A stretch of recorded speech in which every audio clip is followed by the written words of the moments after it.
Hi, it's still a talk show with Charity on her employment experience titled Employer/Employees Palaver and Relationship, Part 7. If you've not watched or listened to my previous talk shows, I advise you quickly do that so you could flow with the storyline. You are blessed. DM me if you want your own story to be told, either as an employer or an employee. Don't forget to subscribe, comment, and share. Remember, in the previous talk shows, Part 6 to be precise, I said I chose to describe a particular person, just one person, as individual, they, them, for a purpose. So whenever you hear individual or she, please don't be confused. I am still talking about this one person. She saw I was favored by my employer, the owner of the company. This individual, salary-wise, she was higher than me. Position-wise, she was still higher than me. And yet, I was a big threat to this individual. I was innocently and diligently doing my job. I wasn't seeing her, but she was busy fighting me with all she's got, with all her strength and anything you could imagine, discrediting me, trying everything within her power to bring me down. This went on that the people around me, my colleagues, including my employer, had noticed and would always encourage me to be strong, to hold on to my clients, and I shouldn't let any of my clients slip off my hands. Because this individual was after my client. Just imagine where an employee was going after a co-employee's client in the same company. This individual would always tell me, this client is not yours, this client is not yours. But how? I would ask, and she would always respond, they told me. By who? They told you. By who, for crying out loud? By who? It was all a calculated moves to discredit me and bring me down. An individual that could not wait for me to heal from a very painful thing that had happened to me, which made me embark on a painful journey. I was still on that journey, a very painful one for that matter, when this individual called me to tell me that one of my clients has stopped using me. Me here was the company because I was a representative of the company to that client. And if anything had happened to that client, maybe they decided not to do business with the company again, I'll be held responsible as a company's representative. So before this individual called me that very day, this my client had already called me earlier that same day for a business. The same business she said they've stopped. Called me earlier for business, which I told them I traveled and the reason for my travel. They felt my pain and told me to send someone that would stand in for me from the company. Note, I had concluded this business with this client in the morning of that same day before this individual called me to tell me that that same client said they had stopped to do business with me. In brackets, the company. Nobody in the company knew about this. It's just this individual. Individual that just came. And my response to this individual was no. That this same client had called me this morning for business. And this individual responded, maybe the person that called you was now aware that they had stopped using you. The company, in brackets. I was like, what? But the lady that called me was the same person in charge of this business for my client. An individual responded, okay, and ended the call. All these were calculated moves to bring me down. Tell me where someone that works with a company fights for a client to stop using the company she works in, all in the name of fighting someone that she thinks was a doing well staff. The company had cars that always take us out with the aid of the driver, but this individual came, made rules to always take permission from her whenever you want to go out with the car.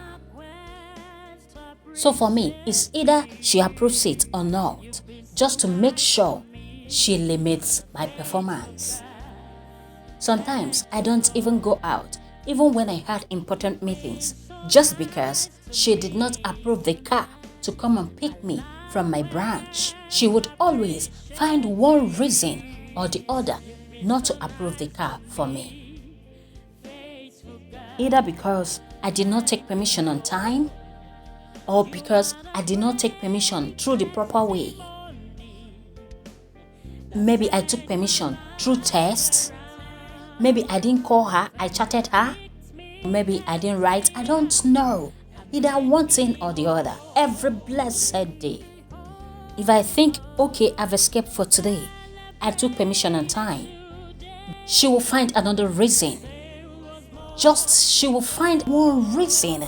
She would just always find one reason that is not even important not to approve the car for me.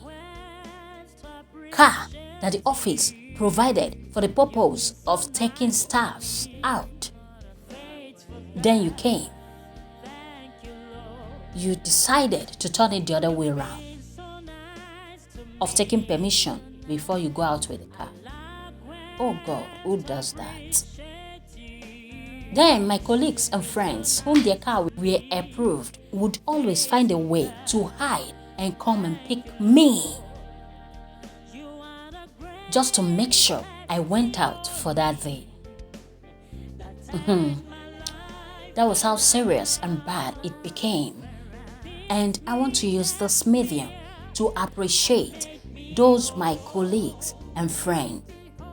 The driver, Mr. E, and my friend, Lady A. You know yourself, as well as that wonderful lady, my colleague and friend, whom I started a branch with, Lady P. You know yourself too, P. You people were my friends indeed. You were there for me when that tough time started, and even stood by me to the end of it. We might not be talking every now and then, but I just want you to know that I, Charity Nwadike, appreciates and hearts you people so much. Let's continue. My one sweet job that I always drive joy going to started turning into bitter job for me. I started going late to work because every morning when I woke up and remember I was going to work, my heart skips.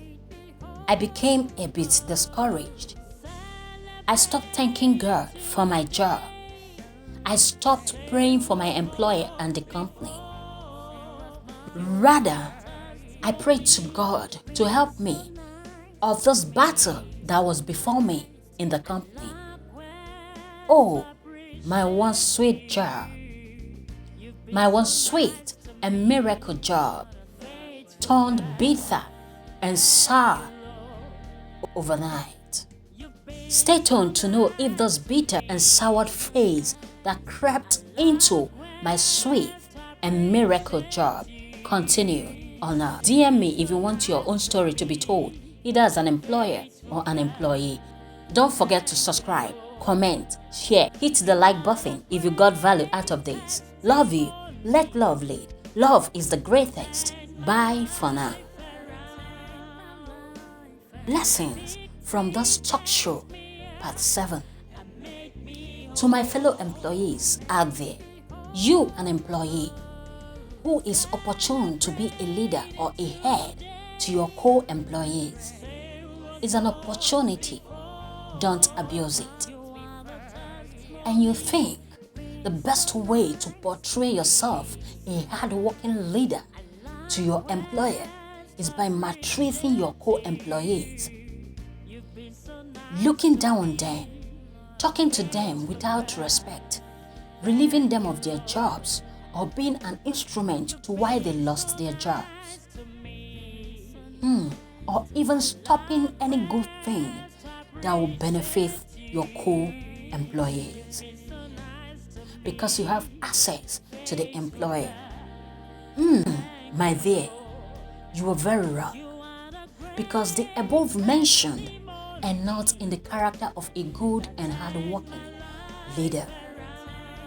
You can only find the above mentioned in a character of a weak, wicked, and bad leader. Do you know there's a great God that rewards and a great nature that pays? He watches while nature takes records, for he, God, rewards both good and bad things we do here on earth. Why nature, the great cashier, pays it all. So my dear, why not get intentional about the way you treat people around you? Deliberately be nice to people, both big and small.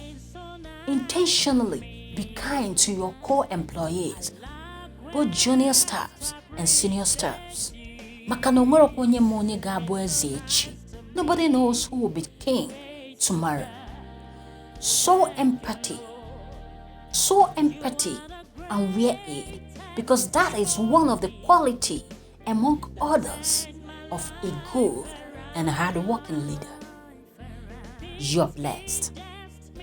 To the employers out there, you, an employer, that sits and watch that employee whom you pay salary every month maltreats co-employees under your watch, and you do nothing about it for reasons best known to you. Do you know there's a great God that rewards and a great nature that pays? This is a food for thought. You're blessed.